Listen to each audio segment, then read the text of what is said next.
తన ప్రాణాలే నీవని ధర్మేచగా తన మనసంత నీదని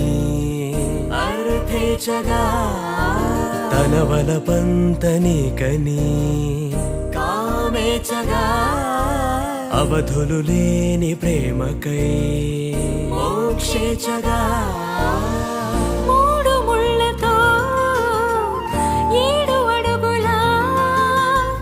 అగ్ని సాక్షిగా ఇద్దరు ఒకటిగా మారగా